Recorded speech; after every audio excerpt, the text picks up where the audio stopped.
Bonjour! Aujourd'hui, j'ai reçu Mélanie Bilodeau qui est venue nous parler d'un de ses sujets favoris, l'accouchement, la préparation à l'accouchement. Mélanie est accompagnante à la naissance, tout comme moi, alors ça a été un bonheur de partager ce moment-là avec elle. Elle a démystifié certaines choses, elle a surtout parlé des droits des parents lors de ce grand événement. Bonne écoute! Bienvenue au podcast Grandir ensemble. Ensemble! Par Placote. Bonjour Mélanie! Salut Alexandra! Merci beaucoup d'être ici aujourd'hui. Je suis full énervée. Oui, moi aussi! Là, c'est un sujet chouchou pour nous deux. C'est un sujet, c'est un de mes sujets bonbons. Toi aussi. C'est ce que tu viens de dire juste avant qu'on parte l'enregistrement. Mon petit sujet bonbon. On va parler d'accouchement. Puis là, on s'en est parlé un petit peu avant qu'on commence, mais je te laisse te présenter. Puis après, on va essayer de rentrer ça dans pas trop longtemps parce qu'à un moment donné, dans notre vie de parents, on ne pourra pas écouter 4 heures de podcast là-dessus. Fait que, allons-y. Je te laisse te présenter. Oui, donc Mélanie Bilodeau, psychoéducatrice spécialisée en périnatalité et petite enfance. Alors, mon boulot, c'est vraiment d'accompagner les parents, d'accompagner les intervenants aussi dans tous les processus qui sont associés à la grossesse, l'accouchement, l'arrivée du bébé. Alors, les bébés, c'est mon dada. L'accouchement, c'est mon dada parce que je suis accompagnante à la naissance. Comme moi. Comme toi. Je suis autrice du livre « Soyez l'expert de votre bébé » aux éditions Midi 30. Puis, je suis tellement contente qu'on parle d'accouchement aujourd'hui parce que c'est quand même rare qu'on me fait venir pour parler d'accouchement. Souvent, on s'intéresse beaucoup plus à la petite enfance avec moi, mais c'est mon dada. Je suis vraiment spécialisée en périnatalité. Fait que ça me rend immensément heureuse qu'on aille là aujourd'hui. Yay! Puis, tu sais, le podcast, c'est fait pour les parents. Puis, pour devenir parent, la plupart du temps, il y a un accouchement. Là, c'est sûr, il y a une adoption, il y a d'autres façons de devenir parent, surtout en 2022. Là, il y a un nombre de façons pratiquement illimité de devenir parent, tu sais. Mais là, aujourd'hui, il y a beaucoup de parents qui passent par cette phase-là, la grossesse, l'accouchement. D'entrée de jeu, toi, tu m'as dit tantôt, j'aimerais ça qu'on aborde les droits, ça, comme porte d'entrée dans ça. Puis qu'est-ce que tu entends par là, les droits? Bien, comme tu le sais, les parents ont des droits au moment de l'accouchement. Ils ont des droits durant la grossesse, à l'accouchement, puis après l'arrivée de leur bébé. Donc, des droits en termes de choix qu'ils peuvent faire en lien avec des interventions, entre autres, interventions médicales sur la femme dans ce cas-ci ou sur le bébé. On a le droit de refuser ou d'accepter certaines de ces interventions-là et de se faire proposer des alternatives aussi. Et malheureusement, souvent, comme parents, on est très peu informés à ce niveau-là et on nous parle très peu de ça. Alors, on va nous parler beaucoup plus du bébé, de ce qui s'en vient après. On nous dit que c'est important d'apprendre à respirer à l'accouchement, vous verrez des contractions, mais on nous parle pas de nos droits. Et on s'en remet beaucoup au corps médical, ce qui n'est pas une mauvaise chose. Il faut leur faire confiance aussi. Absolument, parce qu'on a sauvé des mamans et des bébés grâce à la médecine. Absolument. Là, on n'est pas contre la médecine, mais l'idée, je pense, c'est de se réapproprier notre accouchement et la naissance de notre enfant. Puis je dis notre en incluant le partenaire aussi. Parce que même si c'est pas lui qui expulse le bébé, c'est son accouchement aussi. Parce que nous deux, là, étant accompagnantes à la naissance, on sait à quel point le conjoint ou la conjointe a vraiment un rôle capital à jouer au moment de l'accouchement et évidemment après la naissance du bébé. Puis tout ça, ça fait partie des droits des parents. Puis il faut qu'on le sache, il faut qu'on soit plus informé à ce niveau-là. Fait qu'il faut pas hésiter à aller chercher cette information-là, d'aller voir ce qui est recommandé, entre autres, par l'OMS, par l'Organisation mondiale de la santé. Exactement. Merci pour la précision. Par l'association publique, voyons là, attends, on va le dire comme il faut, aide-moi. AQSMN, l'Association québécoise. Non, ça, c'est la santé mentale. Moi, je baigne beaucoup dans la santé mentale. L'association... Attends, j'ai un blanc, là. L'association... c'est pas l'association... Voyons. Hey, ça va me revenir. Des accompagnantes à la naissance? Non, pas ça. La santé publique, là. L'Association québécoise des... Attends. La santé publique. En tout cas, c'est ça. J'ai un blanc, puis je dis ça toutes les semaines. Mais c'est pas grave. Mais d'aller voir les différentes suggestions, propositions, ce qui se fait, ce qui se fait pas, puis tout ça. Exact. Aussi, l'hôpital, où on va, si on accouche en hôpital, il y a certaines procédures qui sont particulière à certains milieux hospitaliers. Oui. Donc, ça aussi, s'informer sur notre lieu d'accouchement. Même chose, les maisons de naissance. Oui. Il y a certaines procédures qui font partie de ça.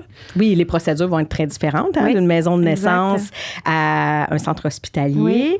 Et justement, d'aller lire sur Internet, c'est rare que je d'aller lire sur Internet, mais dans ce cas-ci, ça s'applique. Il y a un feuillet qui est sur les droits des femmes, qui est justement rédigé par la santé publique, qui nous permet de revendiquer nos droits en centre hospitalier particulièrement, mais aussi en maison de naissance si on sent que nos droits ne sont pas respectés. Parce que oui, il peut y avoir des procédures dans le monde médical, mais il ne faut pas que ces procédures-là aillent à l'encontre de nos droits.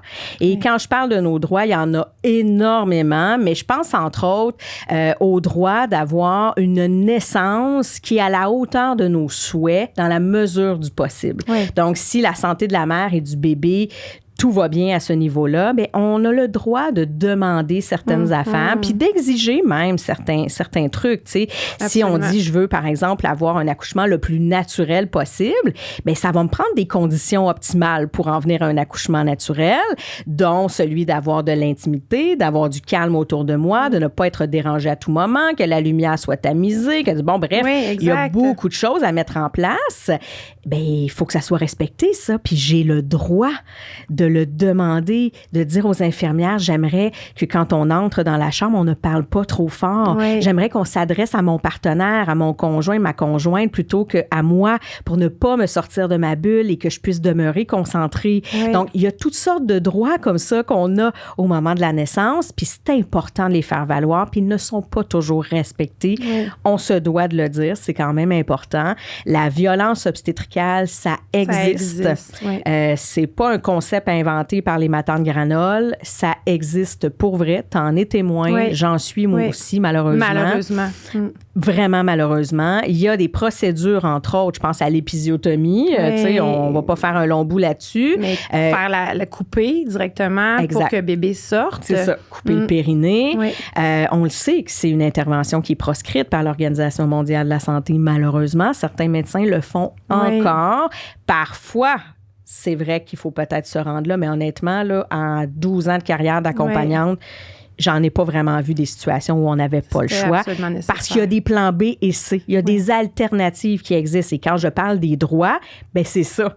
Il faut les demander, des alternatives. Et il faut demander, puis ça, je pense que c'est le droit le plus fondamental, il faut demander à pouvoir donner notre consentement à tout moment avant une intervention. Tu ne peux pas couper mon périnée, tu ne peux pas m'injecter quelque chose dans le bras sans me demander mon consentement. Ça, c'est ultra important. Exact. Pour savoir ça, il faut s'informer à la base parce que c'est, on a des droits, mais si on arrive à l'accouchement puis qu'on ne le sait pas que ce qu'elle nous injecte, il y aurait eu d'autres façons d'obtenir cette hormone-là qui est injectée par d'autres moyens. Oui. Des fois, c'est nécessaire, absolument. Souvent, c'est nécessaire, puis on accepte l'intervention, on accepte le médicament avec plaisir parce qu'on le sait que c'est... Mais pour savoir que c'est nécessaire ou pour savoir qu'il y a des options, il faut s'informer. Voilà. Puis ça se passe pendant la grossesse, dès le début. On a un test positif. Pendant la grossesse, il y a des droits aussi. On a des droits. On n'est pas obligé de les faire, les échographies. Non. Il y a le test de diabète qui donne mal au cœur. On n'est pas obligé. On peut le faire si nous, ça nous convient, pas de problème. On n'est pas obligé de refuser.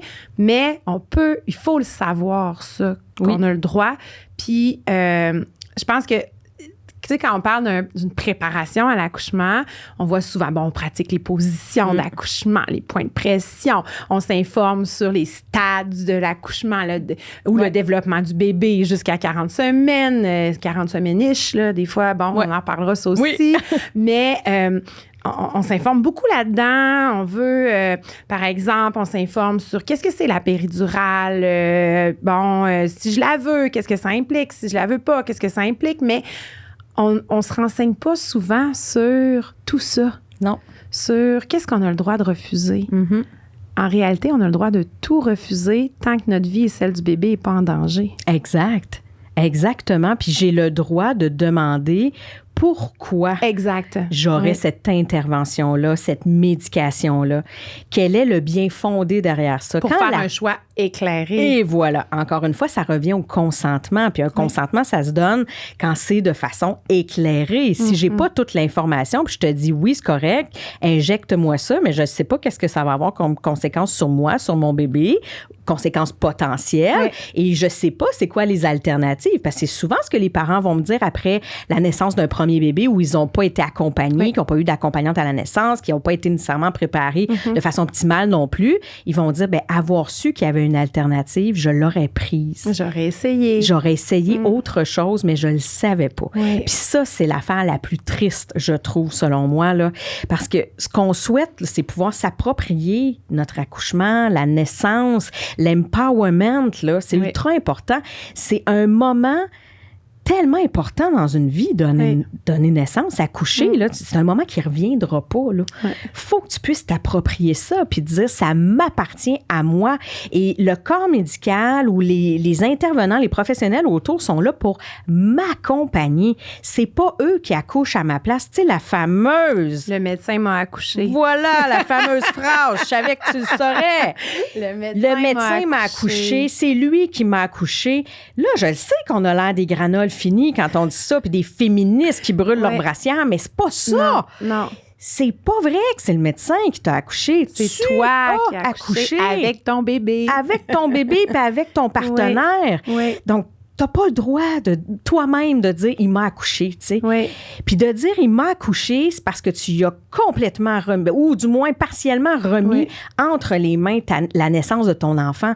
Puis c'est pas grave, là. Je sais qu'il y en a qui disent « ah, bon, moi, je parle de même, puis j'ai pas ce sentiment-là. » Oui, puis c'est correct. Il y en a qui sont bien là-dedans aussi. Absolument. De se dire « moi, écoute, je m'en vais accoucher. » Mon médecin est là, ma médecin est là, je fais 100% confiance, puis je vais être bien après, peu importe ce qui va être arrivé. Puis ça, c'est merveilleux. C'est pas incorrect. Mais on entend souvent aussi, malheureusement, des couples qui regrettent certaines choses, qui des fois ont des traumatismes suite à leur accouchement parce que, justement, il y a des choix qui ont été pris qui n'étaient peut-être pas éclairés. Il y a eu des effets par la suite qui ont fait que ça a déboulé sur autre chose. Puis, le consentement éclairé n'était pas là. Puis par la suite, ils sont tristes de ça. Ils sont tristes parce qu'ils faisaient confiance à l'équipe qui était là, ils faisaient confiance, puis ils se rendent compte que finalement, ils n'étaient peut-être pas assez renseignés pour prendre leurs propres décisions, finalement. Exact. Puis ça, c'est d'une tristesse infinie, là. Oui, parce que ça ne reviendra pas. Ça ne reviendra pas. Il y a des deuils associés à ça. Puis tu le sais, souvent, on va arriver dans des familles, des fois au deuxième bébé, parce qu'ils ne veulent pas revivre l'expérience traumatisante. Je dis « on » comme accompagnante à la naissance. Oui, exact. Parce qu'ils ne veulent pas revivre l'expérience traumatisante du premier. C'est d'une tristesse, là. Oui, parce que souvent, comme accompagnante, effectivement, dans beaucoup de cas, on est demandé comme petit gardien de ça, de ce milieu-là, l'intimité. C'est ça, souvent un besoin qui est nommé par les couples, surtout quand c'est pas leur premier, c'est « moi, je veux que tu sois là pour protéger mon accouchement. Tu sais, je veux que tu sois là pour être là puis me dire « Hey, t'aurais peut-être une autre option pour ça, je t'en parle. » Voilà. Tu sais, fait que souvent, puis malheureusement, ça vient souvent au deuxième, au troisième enfant, tu sais. Parce que tu ne le sais pas au premier. Oui, exact. Tu sais, puis ce qui est malheureux, c'est que dans la vie, puis c'est bien normal, l'humain est fait comme ça, on se prépare ou on va chercher l'information quand on vit un malaise, tu sais. Alors, si tu as peur, par exemple, de la douleur de l'accouchement, ben c'est là-dessus que tu vas aller t'informer. Mais personne vit de malaise en lien avec les protocoles hospitaliers et les interventions médicales quand tu n'as pas accouché. Parce que tu ne le sais pas que tu ne le sais pas. C'est ça. Donc, c'est au deuxième bébé, parfois, que tu dis « Oh boy, là, je me ferai pas avoir une deuxième fois. Je veux comprendre ce qui s'est passé. » Tu sais, je sais pas toi, mais moi, quand je vends, quand j'offre des cours prénataux, parce que j'ai une préparation à la naissance en ligne sur mon site web, c'est le cours le moins populaire, intervention médicale, protocole hospitalier, malheureusement, parce que les parents disent « Oh, ça, c'est pas intéressant. » C'est au deuxième bébé qui font « Oh là, je veux vraiment comprendre chacune des interventions. » Puis l'idée, c'est pas de repartir avec un doctorat en médecine, là. C'est juste de pouvoir poser les bonnes questions puis de dire, dans ce contexte-ci, est-ce que c'est vraiment approprié? Puis parfois, la réponse, c'est « Ben non, on fait ça en prévention. » Oui. si tout va bien pour toi, pour ton bébé, tu n'as peut-être pas besoin d'avoir cette intervention-là en prévention. Tu sais, on va y aller là avec un exemple général. Parce qu'on donne plein de... On parle d'intervention, mais c'est pas nécessairement clair pour tout le monde. Crever les os. Hein? L'amniotomie. Ça, là, c'est une affaire qu'on voit beaucoup en prévention. Allons-y pour déclencher l'accouchement. On va déclencher ça. Puis là, on se fait dire, ça va aller plus vite. M'a déclenché ça. Mais c'est parce qu'on sait que c'est pas toujours ça qui se passe. C'est ça. Puis là, une fois que la poche des os est crevée, on a un deadline. Exact. Là, on vient d'entrer dans la cascade d'intervention qu'on a le goût d'essayer d'éviter autant que possible. Tu sais, des fois, ça arrive comme ça, là, de façon naturelle, spontanée, les membranes se rompent, puis... Bon, là, le corps a fait ça. C'est ça. Puis des fois, on rentre dans cette cascade d'intervention parce que ça fait 20 heures que les membranes sont rompues. Puis là, finalement, on se dit, bon, on va te donner des antibiotiques. Puis là, finalement, souvent, le travail n'arrive pas. Ça finit bien quand même. Absolument, absolument. Mais est-ce qu'on peut l'éviter, ce moment-là? Que là, on va peut-être se retrouver provoqué avec l'ocytocine synthétique parce que là, le travail ne déclenche pas. Puis là, le personnel médical n'aime pas ça. Puis ton bébé est à risque d'infection. Puis là, finalement, je me retrouve avec de l'ocytocine synthétique. Là, les contractions sont peut-être plus intense, j'étais pas prête à ça, mon corps était pas préparé parce que normalement les contractions arrivent de façon graduelle, ça arrive pas comme un choc comme ça. Là, je demande la péridurale, j'avais pas prévu ça, mais là je la demande parce que j'en peux plus, j'étais au-delà de ma douleur. Là, finalement, je viens de me retrouver dans toute une cascade d'interventions que j'avais pas prévue, mais que je ne voulais pas nécessairement vivre, sur laquelle j'avais encore du pouvoir au départ. Pas parce que mes membranes, il y avait une option B. Puis il y en a plein des options pour déclencher un travail ou du moins essayer d'amener quelque chose dans le corps, tu sais, puis ça s'active. Ou du moins préparer le corps. Exactement. Ça. Mais ça, si personne t'en a parlé, tu peux pas le savoir. Exact. Donc, s'informer. Puis ça, c'est dès le départ, parce qu'on a toujours bien juste 8 mois à peu près, parce que quand tu apprends que tu es enceinte, tu as déjà un petit bout, là, tu sais, tu as déjà un moment de fait. Puis faisons la parenthèse tout de suite. Tu as 40 semaines. Moi, j'aime beaucoup dire DPA, date possible d'accouchement. J'adore ça. Parce que une grossesse normale est entre 38 et 42, des fois même au-delà un peu beaucoup. Puis c'est normal. Donc, parenthèse faite. Je trouvais ça important parce que là encore, on se fait dire ta date prévue d'accouchement, c'est le 10 mai. Bien là, rendu au 10 mai, on commence à stresser, là. Mais ta date prévue d'accouchement est 2 semaines avant, 2 semaines après, là. Fait que, tu sais, c'est normal que le 10 mai t'aies pas accouché, là. C'est ça. Fait que ça, c'est une autre chose aussi, de démystifier un peu, de s'informer sur ces mythes-là tenaces, pour, après ça, pouvoir faire un choix éclairé. Si rendu à 41 semaines, ton médecin te propose... Ben là, tu sais, t'as dépassé, là, faudrait te déclencher. Puis toi, tu te dis, ben mon bébé va bien, moi je vais bien, j'ai pas dépassé, je suis pas expirée, là. Je suis pas expirée. Ça se peut que je continue, puis que ça aille bien encore, puis je me rende à 42, puis que j'accouche à 42 et 1, puis que ça soit parfait. Mais ça, si tu le sais pas, c'est sûr que tu peux pas proposer une option. C'est sûr que non.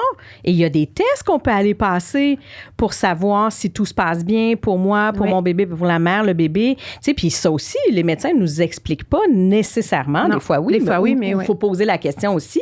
Pourquoi je serais déclenchée? Tu sais, la vraie raison derrière ça, c'est que le placenta a une durée de vie limitée. Tu sais. Alors, on veut s'assurer qu'il nourrit bien encore notre bébé, qu'il est bien oxygéné et tout ça. Mais on peut aller passer des tests à tous les jours à partir de 41 semaines si on veut, pour s'assurer que tout va bien. Puis quand tout est beau, là. Si c'est ce qu'on souhaite, c'est une option. Si on le souhaite, c'est ça qui est important. Puis il y en a d'autres qui vont dire, moi, je suis rendue à 40 semaines, provoquez-moi, je n'en peux plus. C'est assez. C'est bien correct aussi. C'est ça. Mais c'est ça le plus important, c'est de sentir qu'on a ce pouvoir décisionnel-là sur la naissance de notre enfant, parce qu'ultimement, on n'est pas malade. On passe par un processus normal, qui ne devrait pas être si médicalisé que ça, à moins d'une condition particulière. Oui, exact. Donc, se préparer par des cours de préparation à la naissance. Ça, il en existe une panoplie. Oui. Là, toi, tu en as en ligne. Il y en a qui se donnent en groupe dans les CLSC, entre autres. Il y en a qui se donnent en privé aussi, qu'on peut se déplacer, donner le cours. Il y en a qui se donnent dans des centres de yoga. Il y a des cours de préparation à la naissance en centre de yoga. Donc, encore une fois, c'est de s'informer sur ce qui nous convient à nous. Parce que quelqu'un qui déteste faire du yoga, il n'ira pas s'inscrire dans un centre de yoga juste pour avoir le cours de préparation à la naissance. Non. Fait que c'est de voir ce qui existe dans nos possibilités. Toi, ton cours en ligne, bien là, ça existe en ligne. Donc, si c'est ça ton choix, de faire un cours en ligne pour pas te faire déranger par des personnes qui posent 1 million de questions ou des personnes qui en posent pas, ou, tu sais, puis si toi, tu as des choses vraiment particulières à aller chercher, bien ça devient une option vraiment intéressante pour toi. Mais quelqu'un qui a besoin de voir, de manipuler, bien là, peut-être plus un cours en personne serait une option. Fait que c'est de voir ce qui existe comme option aussi pour cette préparation-là. Oui, absolument. Puis, je reviens au travail des accompagnantes à la naissance. On peut avoir un accompagnement à la naissance juste pendant la grossesse si on ne souhaite pas sa présence à l'accouchement nécessairement, tu sais, pour avoir quelque chose de très personnalisé en termes de coprénataux, de préparation à l'arrivée du bébé. De réponse aux questions qui surviennent en grossesse. Des angoisses, pouvoir envoyer un petit texto de temps à autre. Hey, ça, c'est-tu normal? J'ai une petite crampette là. Tu sais, ça fait aussi partie du boulot des accompagnantes à la naissance. Fait que je pense que ça peut être une option intéressante pour beaucoup de couples. Mais ultimement, tu sais, je reviens au droit des parents, aller se chercher la bonne information au bon endroit. Puis malheureusement, je vous annonce que c'est pas dans le guide Mieux vivre que vous allez trouver cette information-là. Hein? Parce que des fois, mais tu sais, comme je disais au début, ben moi, mon premier, tu le sais pas. Moi, je savais pas que je le savais pas. Puis, tu sais, écoute, ma fille a 17 ans, c'était épouvantable, les coprénataux à l'époque. On nous a rien dit, là, tu sais, puis on n'était pas dans l'empowerment non plus, là. Alors, t'arrivais à l'hôpital, puis ça se passait comme on se couche sur le dos, puis c'est ça, puis ça prenait. Moi, j'avais comme une bonne personnalité, puis j'étais comme non, c'est pas de même, ça va se passer, mais la respiration du petit chien, là, c'était ça qu'on voyait dans les films, c'est ça. C'est ça. Mais c'est l'image encore qui est là de l'accouchement. Oui. Beaucoup. Puis encore, si on regarde des films, mais quoi que de plus en plus. On voit des choses, là, d'ailleurs, Outlander, là, il y a eu une scène dernièrement où il y avait une relation sexuelle pendant l'accouchement pour essayer de provoquer l'accouchement. Wow. C'était pas montré explicitement, mais c'était là. Ça faisait partie. Puis il lui a stimulé les seins pour déclencher son accouchement. Fait que de plus en plus, on voit des choses qui nous ouvrent un petit peu à toutes ces options-là. Mais effectivement, dans le guide Mieux vivre avec son enfant, c'est des bonnes informations. Là. Moi, à chaque fois qu'il y avait de la température chez nous, j'allais voir, là, je lisais la feuille, même que j'avais déchiré la page avec le thermomètre, là, pour voir c'est quoi faire de la fièvre, puis tout ça. Il y a des superbes informations, mais c'est pas là-dedans qu'on va se préparer justement à se faire respecter nos droits. Exact. C'est ça. Fait que d'aller la chercher, cette information-là, pour ensuite rédiger, si on le souhaite, un plan de naissance. Que toi, tu appelles... Des souhaits de naissance. Exact. Parce que je sais que ça fait peur à bien des gens, le plan de naissance. Les plus cartésiens aiment ça, parce qu'ils ont l'impression qu'ils planifient les affaires. Mais c'est pas mieux, parce que rendu à l'accouchement, c'est pas toujours comme ça que ça se passe. Non, puis là, des fois, ils sont déçus. 100%, hein? C'est ça. Puis ceux qui sont plus terre-à-terre vont dire, ben justement, je peux rien planifier, fait que j'aime autant pas être déçue, je veux pas faire de plan de naissance. Alors, c'est quand même un outil qui est super important, selon moi. C'est pour ça que je l'appelle souhait de naissance. Alors là-dedans, on va vraiment inscrire ce qu'on souhaite vivre autant que possible.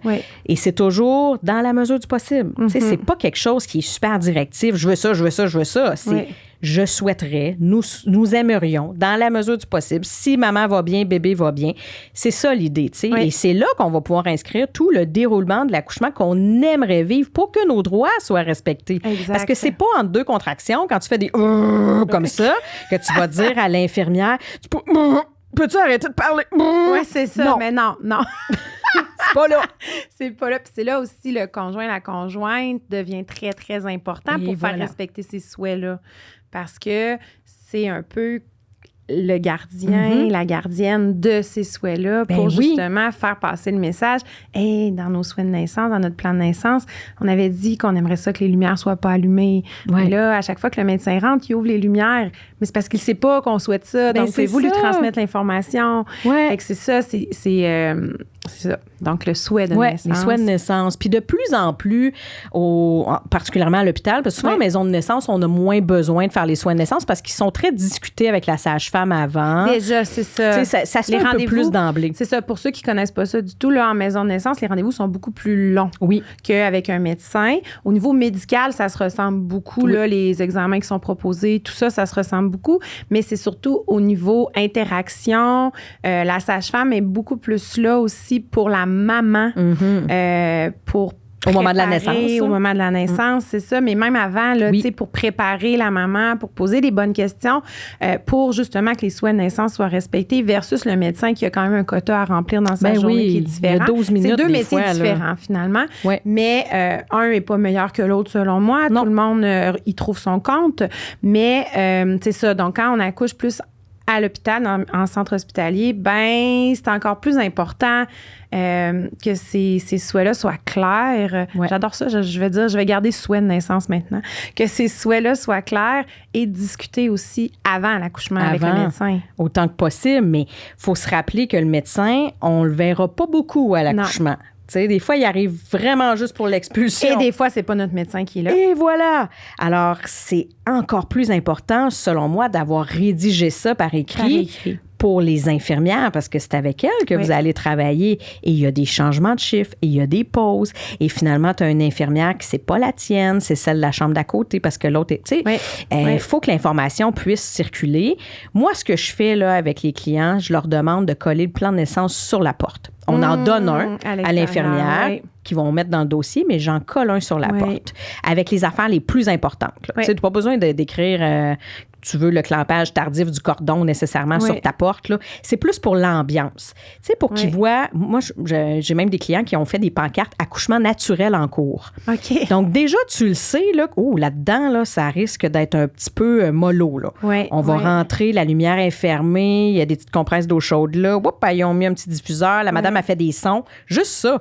La madame n'est pas sous péridurale. Elle n'est pas en train de regarder son cellulaire. Elle fait des sons. Tu sais, elle grogne. Elle est peut-être complètement nue. Mais ça prépare déjà la personne qui entre à ce qu'il va voir. Oui. Parce qu'une maman sous péridurale, par exemple, elle ne fera pas de son. Elle sent pas beaucoup ses contractions, tout ça. C'est différent. C'est très différent. Donc, l'ambiance est différente aussi. Souvent, sous péridurale, tu es capable de faire des jokes, tu vas parler, tu sais, la conversation est là. Donc, quelqu'un qui rentre de l'extérieur va embarquer dans la discussion sans gêne, mais s'il est dans cette ambiance-là, puis il rentre... Ben oui, c'est ça. Là, c'est pas ça du tout, c'est différent. C'est différent. Donc, tu sais, déjà, on est en train de protéger notre intimité, puis on le colle sur la porte, puis c'est clair. Si on accouche sous péridurale, mais qu'on dit, moi, je veux pas avoir de stagiaire ou de résident, on a le droit à ça. Droit. Puis ça, personne nous en parle. Non, moi, je l'ai su juste à mon 3e bébé. Imagine. Et j'avais dit à mon médecin... J'ai donné dans mes stages, je n'en veux pas. Il peut être dans le coin de la pièce. Je ne veux pas qu'il interagisse avec moi. C'est pas parce que je l'aime pas, c'est pas parce que je ne veux pas cette fois-là. Ça fait un intervenant de plus, ça fait quelqu'un de plus à qui expliquer, à qui... Mais moi, ça, je le savais pas. Puis quand je l'ai su, j'ai fait « Pour vrai? » Avoir su, j'aurais aimé savoir. Dit non, merci. Ou j'aurais dit oui, je l'aurais essayé. Puis la fois d'après, j'aurais dit sais-tu, ça m'a pas dérangé, go. Ou ça m'a dérangé, non, merci. Tu sais. Fait que c'est ça. C'est un droit. Tu sais, si toi, tu le sais que le toucher vaginal, pour plein de raisons, c'est ultra anxiogène pour toi, bien, en partant, tu n'es pas obligé d'en avoir non plus. On peut attendre à la fin ou tu en as un des fois en arrivant, mais bon, peu importe. Quand ils se disent, là, le petit cœur, le bébé, on va vérifier, voir, puis on va ajuster après ce qu'on fait. C'est ça. Des fois, on n'a pas le choix, mais... Ça fait partie de nos droits. On a le droit de les limiter. Mais tu sais, dans ce contexte-là, tu n'as pas le goût là, d'avoir un stagiaire qui vient, puis là, finalement, le médecin va contre-vérifier. Pas sûr. C'est des touchés de plus, tu sais. Alors ça, c'est le genre d'affaires qu'on pourrait coller sur la porte. J'apprécierais l'accouchement en présence de mon médecin, mon infirmière et mon conjoint ou / mon accompagnante. Nommer les personnes. Exact. Désolée pour les résidents puis le reste. Là, mais désolée. mais c'est pas grave. Là, on n'a pas à se sentir coupable de ça. Non, puis il va en avoir d'autres, des accouchements. Il y en a d'autres, des accouchements. Ça fait partie de nos droits. Oui. Donc, c'est à ça qui sert ce document-là, selon moi. Une fois que la naissance du bébé est arrivée, ben, tu sais, on est capable généralement de parler puis de dire je veux ça, je veux pas ça. Oui, puis si on n'est pas capable, ben là, c'est parce que ça va moins bien. Donc là, l'équipe médicale nous prend en charge. C'est ça. Là, à ce moment-là, c'est vrai qu'il y a moins de choix. Exact. Donc, tu sais, c'est ça. C'est ça. Ou tu as un partenaire qui peut s'affirmer. Si tu as eu une césarienne, tu sais, anesthésie générale, bon, tu es en salle de réveil, tu es un petit peu garlot quand tu sors de là. Il y a quelqu'un qui peut parler à ta place. Mais tu sais, à l'accouchement, là, tu sais, beaucoup de partenaires vont dire, là, moi, je m'excuse, mais j'étais émotif. Je n'étais plus capable de réfléchir. C'est quoi donc qu'on s'était dit? Oui, m'en souviens plus. Moi, j'ai eu des textos à l'accouchement de gens que j'accompagnais pas pour la naissance qui me disaient, c'était quoi donc qu'on avait dit pour ça? Ils s'en souvenaient plus, tu sais. Non, c'est ça. Puis là, je vais voir dans ton plan de naissance. Ah, c'est vrai, on l'avait écrit. Une chance qu'on l'avait écrit. C'est à ça que ça sert, ce document-là. Fait que moi, j'encourage plan de naissance. Puis on peut aller voir sur Internet. Là. Il y a des exemples. Modèles, maintenant, il y a des modèles partout. Moi, j'en fournis un dans ma préparation. Puis, tu sais, n'importe qui, là, souvent, qui donne des cours prénataux en privé, va souvent offrir des modèles. Puis, si je me trompe pas, tu pourras peut-être préciser, mais je pense qu'en CLSC, maintenant, il offre un modèle. Là, je sais pas. Ça dépend peut-être des régions. Il y en a tellement, si on tape plan de naissance en ligne, il y en a maintenant. Ça sort plein de modèles. Exact. Peut-être, pas 3 pages. Non, une page. Essayer d'être vraiment parce que ça sera pas lu. Non, ça sera pas trop long, puis point par point, vraiment. Ouais. Donc ça fait partie de nos droits. Pour revenir à ça. Plan de naissance, on se prépare et tout ça. J'aimerais ça qu'on aborde le après. Ouais. Le après, parce qu'après aussi, il y a des droits qu'on peut faire respecter. Dans le sens que moi, je vais toujours avoir en tête le monsieur qui est venu changer la poubelle en plein milieu de la nuit dans ma chambre, que je connaissais pas. Il est rentré, il a ouvert la lumière, il a changé la poubelle, puis il est reparti. Moi, j'avais quand même été traumatisée de ça. Je m'étais dit, mais voyons, c'est qui lui? Tu sais? Mais ça aussi, ça peut être quelque chose qu'on nomme ou qu'on colle sur notre porte pour le après, pour protéger notre peu de sommeil, là, le sommeil qu'on a. On s'entend, si tu es en milieu hospitalier, tu dors pas beaucoup à la base. Puis notre intimité aussi, parce que quand on vient d'accoucher, des fois, on sort de la salle de bain tout nu avec notre grosse couche. Là. C'est ça. Ton allaitement. T'essaies d'installer un allaitement. T'as les seins à l'air. T'as un monsieur qui rentre, tu le connais pas pour vider la poubelle. Tu vois dans sa face qu'il est mal à l'aise parce que t'as les seins nus. Tu sais, moi, j'ai fait faire, quand j'ai monté ma préparation à la naissance en ligne, j'ai fait faire une affiche que les parents collent sur la porte. Puis tu peux t'en faire une maison. Là. C'est écrit « Merci de respecter notre besoin de repos et d'intimité avec un petit couple qui fait un petit dodo avec un petit bébé dessus. C'est bien clair. Fait que si t'as pas catché le dessin, t'as au moins lu l'info. Si tu l'as pas lu, t'as vu le dessin. Mais ton cerveau a compris qu'il dérange quand il rentre dans cette pièce-là. Puis tu l'enlèves quand t'es réveillé ou quand t'es pas en période d'allaitement. Puis généralement, c'est bien reçu. Les infirmières, si elles ont pas le choix d'entrer, vont rentrer avec beaucoup plus de douceur, un petit toc-toc. Je m'excuse, je veux pas vous déranger. Ça passe bien mieux parce que, tu sais, c'est vrai là, que de se faire réveiller au milieu de la nuit avec ton partenaire ou ta partenaire qui dort à terre sur le matelas puis qui se fait enjamber. Puis t'es endormi parce que là, t'es sur l'adrénaline de la tout le monde est réveillé. Exact. Ça fait partie de nos droits. Absolument. Tu sais, puis dans toutes les interventions qui vont être faites sur notre enfant, on a le droit de poser la question, qu'est-ce que vous faites présentement? Qu'est-ce que c'est cette prise de sang-là? Pourquoi vous faites ça? Est-ce que c'est nécessaire? Puis est-ce qu'il y a une alternative? Il y a des choses qui sont pas obligatoires, hein? Puis il y a des choses qui sont vraiment pour la sécurité de notre enfant aussi, mais c'est à nous de la poser, cette question-là. Exact. Puis on a le droit d'être en tout temps avec notre enfant aussi, hein? Oh que oui! Comme souvent, je vois ça, là, des infirmières qui, pour pas déranger, parce que là, ils vont faire une petite prise de sang ou quelque chose, ils amènent le bébé à l'extérieur. Ben, soit que tu demandes que le bébé reste avec toi dans la pièce ou que papa, le conjointe suive le bébé si maman peut pas.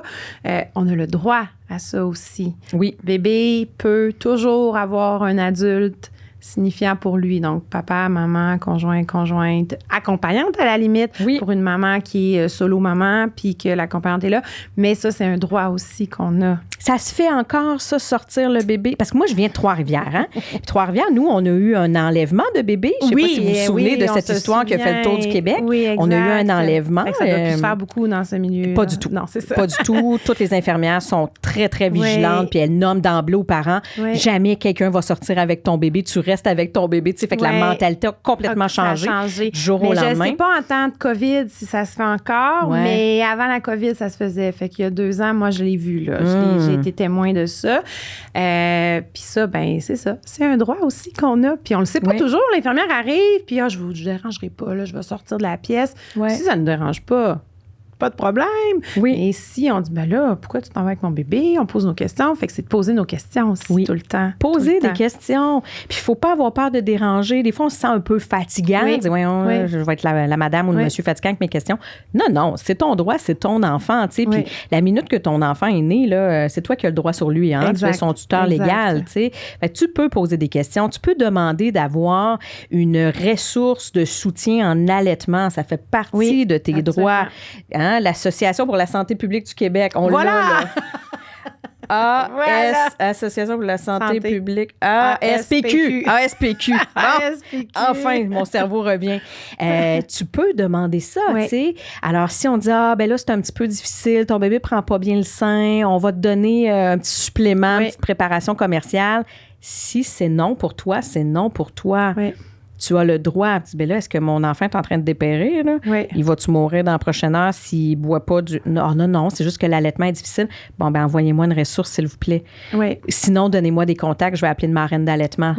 Hein? Allez vous chercher cette aide-là, puis ils sont dans leurs droits. Ils connaissent les ressources de la région, les centres communautaires, les groupes, les nourrices-sources de la région, ils les connaissent. Donc, si l'infirmière ne le sait pas parce qu'elle nouvelle sur l'unité, va me chercher l'information. J'ai le droit d'avoir une marraine d'allaitement avec moi pour bien démarrer mon allaitement, tu sais. Si je le veux, évidemment. Exact. Dans notre préparation à l'accouchement, il y a aussi la préparation à ce qu'on appelle le 4e trimestre. On en entend de plus en plus parler, remarque, mais il n'y a pas si longtemps, on n'en parlait pas. Jamais, c'était pas connu, tout ça. Puis, le 4e trimestre, par là, on entend le 0-3 mois, où il se passe beaucoup de choses, tant pour maman que pour bébé. Et comment on peut faire pour se préparer à ce moment-là? Puis là, je te pose la question, mais je sais la réponse, mais c'est un entretien. Moi, là. Je sais pas si donc, là. Comment on fait pour se préparer à ce moment-là en étant enceinte, en sachant que c'est des bouleversements, avoir un bébé? Quand c'est pas notre premier, ben on sait un petit peu plus à quoi s'attendre, mais c'est pas tous les bébés qui sont pareils. Si notre accouchement n'a pas été pareil, c'est différent. Donc, comment on peut préparer à ça, là, le 4e trimestre? Il y a tellement de réponses. On a-tu un autre 45 minutes? Mais dans le fond, j'imagine qu'encore une fois, c'est de s'informer, aux bonnes personnes. Puis, c'est de savoir que ça existe. Oui. De savoir c'est quoi, puis pourquoi c'est si important de parler du 4e trimestre, Mélanie? C'est fondamental. Il va se passer tellement d'affaires dans cette période-là. C'est une période de grands bouleversements comme parents. Même si cet enfant-là est très attendu, très aimé, on est bouleversé hormonalement parlant. On part avec ça, déjà. Des hauts, des bas, c'est pas évident. Notre corps vit une dégestation. Donc, on a vécu une gestation pendant 9 mois. Bien là, tout ça, il faut que ça se replace. Ma respiration, mon rythme cardiaque, mes intestins, il n'y a plus rien qui est pareil. Notre corps est en bouleversement. Puis là, je n'ai pas besoin de vous dire qu'on ne dort pas nécessairement comme avant. Notre appétit n'est pas la même. Notre énergie n'est pas la même. Notre couple n'est plus le même. On devient des parents. Puis là, on ne se connaît pas sous cet angle-là. Ça se pourrait qu'on vive... Assurément qu'on va vivre un baby blues, mais à différents degrés d'intensité. Je me comprends plus. Ça se pourrait que je pleure pas mal. Là, mon chum ne comprend pas pourquoi je pleure. Je ne suis pas en dépression postpartum. C'est juste que c'est comme un trop-plein. Puis il faut que ça sorte. D'apprendre à partager son bébé avec le monde extérieur. On était très protégés de ça pendant la COVID, mais là, à un moment donné, ça revient. La visite qui débarque à la maison. Là, t'es pas sûr que t'as le goût que grand-maman prenne le bébé. Là, t'as l'air d'une mère super protectrice, alors là, que c'est juste normal. Pas, puis t'es la visite décolle pas. C'est ça. Fait, je pense que le conseil numéro 1, parce qu'il y en a plein d'affaires à mettre en place, mais la première affaire, c'est de construire ton village. Puis un village significatif et respectueux de ce que tu veux. Tu sais, fait qu'en partant, si dans ton village, tu as ta belle-mère, puis ta belle-mère, elle comprenait pas que tu voulais un accouchement naturel, puis voyons donc, c'était quoi l'idée de se faire souffrir de même, puis qu'après la naissance, ben là, tu sais, tu as eu des points au périnée, puis tout ça, puis là, tu as un peu mal, puis là, elle te le remet un petit peu d'en face. Ouais, mais là, tu as voulu avoir mal, là, ma petite chouette, là, c'est ça. C'est peut-être pas la personne la plus significative et aidante dans ton village présentement. Oui.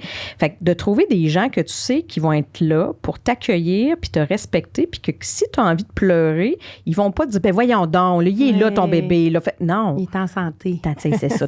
C'est pas ça. Tu as besoin de sentir que tu vas être accueilli dans ce que tu vis. Puis des gens qui vont venir t'aider pour vrai, pas qui vont dire, venez bercer ton bébé pendant que tu fais ta popote. Non. Des gens qui vont venir plier ton linge, qui vont te proposer de sortir tes autres enfants si tu en as d'autres, qui vont t'offrir de la vraie aide. Puis juste sortir dans la rue pendant que tu fais juste rien. Rien. Pendant que tu vas prendre une douche. Oui, sans entendre bébé pleurer. Tu vas te laver le cheveu. Oui. Tu sais, des affaires que tu fais plus. Des gens qui vont t'amener de la bouffe. Mais ça, là, ça arrive pas tout seul. Des fois, là, moi, je vous l'admets, premier bébé, j'étais sur mon petit nuage. Puis je me disais, tout le monde va venir m'aider, ça va être le fun. Ouais, c'est arrivé 3 jours. C'est ça. Après ça, tout le monde l'oublie.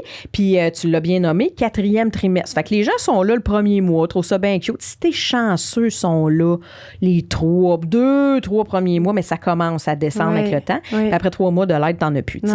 Fait que nommer clairement pendant la grossesse ce que vous pensez qui pourrait faire partie de vos besoins. Moi, j'aimerais vraiment ça, des collations à mettre dans mon congélo. Ouais. Ça, j'aimerais ça. Clairement. Puis moi, ce que je propose maintenant, on faisait pas ça au début de notre pratique, là, mais maintenant, il y a Facebook. Fait que faites-toi un beau groupe Facebook avec les gens qui vont se porter volontaires, parce qu'il y en a que tu sais qui vont être volontaires. Puis les gens, ils veulent te faire des cadeaux, là, puis ils savent pas. Quoi? Puis c'est pas une boîte de couches que tu as besoin. Non, souvent, on n'a pas besoin de matériel. C'est pas de ça que tu as besoin. Fait que fais ta liste de cadeaux à l'intérieur de ça, puis envoie ça à tous tes amis, là, les gens qui sont significatifs pour toi. Puis dis-moi ce que tu veux me donner là-dedans, ou tu as le goût de participer à quoi, ou tu as le goût de t'impliquer comment. Puis c'est surprenant à quel point, à ce moment-là, quand tu as nommé clairement tes besoins, l'aide va arriver, mais x2. Parce qu'il y a des gens qui vont se donner. Là. Moi, j'ai compris ça au 2e bébé. Là. J'avais nommé que je voulais de la bouffe. Parce qu'au premier bébé, c'est ça que j'avais manqué, de la bouffe. Hey, on a une matante de qui on n'est pas super proche. Mais elle voulait faire plaisir. Elle voulait faire plaisir. Elle est arrivée avec de la bouffe. Ça n'avait pas de bon sens. Ça rentrait même plus dans mon congélo. Je pense qu'il a fallu que j'appelle quelqu'un me dire, tu peux-tu en mettre dans ton congélo? Elle s'était donnée, là. Puis ça y avait fait plaisir. Ça y avait fait plaisir. Fait qu'il y a des gens qui vont vraiment prendre, ils vont choisir, en fait, là, ce qu'ils ont le goût de faire pour t'aider, puis ils vont prendre en charge un dossier, puis ils vont le faire avec cœur. Puis des fois, c'est ta collègue de travail que tu n'aurais jamais pensé qui va dire, hey, mais pour vrai, moi, je passe par chez vous à tous les soirs pour aller chercher mon petit à la garderie. Tu veux-tu que je pogne le tien en même temps, mais aller au parc avec le mien? Ah, ben merci, c'est vraiment gentil. Puis t'as un peu mal, parce que tu la connais, mais pas beaucoup. Puis, prends l'aide. Accepte l'aide. Ça, c'est dur des fois. Là. On veut tout contrôler, on veut tout faire par nous-mêmes, puis on est bon. Puis... Dans notre société aussi, c'est pas quelque chose. Tu sais, avant, la maman restait dans son lit 2 semaines, 3 semaines, puis toute la famille mettait la main à la pâte, l'aidait à reprendre des forces en lui amenant ses repas, en s'occupant du bébé, lui amenant le bébé pour l'allaiter. Là, on s'entend qu'on est loin de ça. On n'est pas là. Là, si on se fie à ce qu'on voit sur les internets, on devrait reprendre l'entraînement, reprendre les projets, faire des sorties. Tu sais, il y a beaucoup, beaucoup de choses, beaucoup de pression qui est mise sur les nouvelles mamans. Vraiment. Les nouveaux parents, en fait, là, les nouveaux parents. Puis, c'est d'essayer de se défaire de cette pression-là, de se dire, écoute, ça passe une fois dans une vie, un nouveau bébé, là. Puis même si c'est ton 8e, là, ça va être une fois dans ta vie, là. Ça n'en aura pas 2 fois 8, là, tu sais. Ben peut-être, mais ça ne sera pas 2 fois ton 8e. Fait que, tu sais, c'est ça, le 4e trimestre. Puis, tu l'as bien nommé, ne pas avoir peur de demander. De demander. Puis ça, je pense que ça s'applique aussi à tout le reste de notre parentalité. Ah, ben oui, ça, on pourrait en parler, hein? Oui, un autre sujet de podcast. On n'arrêtera pas, nous autres, on passe la fin de semaine ici. On va se rencontrer à tous les jours. Mais tu sais, parlons-en justement de ce que tu viens de nommer. Le repos. Tu sais, tu disais avant, les femmes restaient au lit. C'était 40 jours, hein? C'était long, là. C'était long, plus qu'un mois. Dans le temps, là, les femmes, il y avait quelque chose de très féminin, féministe là-dedans. La puissance féminine, c'était tellement beau. Mais tu sais, c'était la mère, la belle-mère, la voisine. Tu sais, tout le monde venait aider. Hein? Oui, la grand-mère était assise dans la chaise berçante avec le bébé. C'était ça. Et là, on n'est plus là. Non. Mais parlons-en à quel point c'est important. 40 jours, c'est irréaliste dans le contexte actuel, là, à moins que tu aies vraiment un super village. Je pense qu'une maman... En 2022, 40 jours dans son lit, à un moment donné, on n'est pas là. On n'est pas là. C'est ça. Mais de se permettre 2 semaines là, où tu ne fais rien. Oui. Puis je vous jure, ça se place. Moi, je me suis donné ça comme devoir au deuxième bébé, puis j'ai réussi à le faire au deuxième et au troisième. Comment? En sollicitant mon village. Exact. Puis ça passe vite 2 semaines. Moi, je suis une hyperactive. Là, fait que je me dis, je suis jamais capable de faire 2 semaines, ça n'a pas de bon sens. Bien, j'y suis arrivée. Je te dirais qu'après 10 jours, je vais être bien honnête, je tapais un peu du pied. Là. Mais j'y suis arrivée à 2 semaines parce que la première semaine, tu ne vois rien passer. Soit que tu es à l'hôpital ou tu sais, fait que là, tu reviens à la maison. Tu as déjà 4 jours de passer. Exact. Première semaine, tu ne la vois pas passer. Tu es vraiment sur une autre planète. Ta deuxième semaine est plus dure, mais tu sais, ne serait-ce que de dire à mon conjoint, je fais pas de lavage, je fais pas de ménage, je fais pas de bouffe. Ma chambre est au 2e étage. Fait que, tu sais, juste descendre les escaliers, c'était comme mon activité physique de la journée. Puis pourquoi qu'on ferait ça? Bien, c'est parce que ce que tu souhaites, c'est arrêter de saigner le plus rapidement possible. Exact. Parce que tant que tu saignes après l'accouchement, bien, tu perds de l'énergie, tu perds du fer, tu es plus à risque d'anémie. Puis anémie égale fatigue extrême. Fatigue extrême égale risque éventuellement, peut-être, de dépression postpartum. Tu sais, on va loin, mais c'est ça pareil. Fait que la prévention de la dépression postpartum, là, moi, c'est la première affaire que je fais. Je dis, tu fais 2 semaines allongée, soit dans ton lit, soit sur une chaise longue. Moi, j'ai accouché l'été, les 3 bébés, je me suis permise la chaise longue. Je me suis acheté au 3e bébé une nouvelle chaise longue. Juste pour le fun, je savais que je ferais ça. On a installé le gazebo. Je me disais, je vais être dehors, en dessous du gazebo, à l'ombre, avec mon bébé sur moi. Il faisait 35, fait que je le mettais un petit peu dans son petit Moïse à côté parce que j'avais de l'eau entre les 2 seins. Mais tu sais, j'étais super bien dans ma chaise longue. 2 semaines comme ça, puis c'était super cool. La visite venait me voir dans le cours, puis je faisais rien. Puis tu sais, t'as comme le droit de te faire servir dans ces 2 semaines-là parce que tu l'as nommé clairement. Moi, je fais rien pendant 2 semaines. Puis quand tu expliques le pourquoi, les gens font ça a tellement du sens. Tu sais, ton utérus, tu le sais. Que tout revient à sa place. Ça revient. C'est pas supposé être en gravité, ça, là, la première semaine. C'est vraiment pas supposé. Puis c'est ça notre problème. On se lève trop vite. Fait qu'on se retrouve avec toutes sortes d'autres problèmes de santé qu'on n'ira pas, là. Mais c'est ça pareil. Alors, 2 semaines à rien faire. Puis ça, là, ça change tout dans la remontée de ton postpartum. Tu sais, souvent, ton conjoint ou ta partenaire va retourner travailler après 2-3 semaines. Là, des fois, ils prennent le 5 semaines de congé parental. Les plus chanceux vont le faire. Mais et là, ça va vite. Ça va vite. Tu te retrouves tout seul, puis c'est pas long. Profite-en pendant qu'il est à la maison s'il est là. Puis sinon, ben, demande à maman, belle-maman, à tes amis. Demande à tout le monde de se relayer puis de venir te voir pour que tu restes dans ta chaise longue. Là, oui. Mélanie, on va falloir en refaire. Je le sais. Va falloir faire quelque chose juste sur l'accouchement. Va falloir faire quelque chose. Va falloir faire quelque chose. Peut-être. Merci infiniment. Puis on se revoit, c'est certain. Assurément. Merci beaucoup de l'invitation. Merci.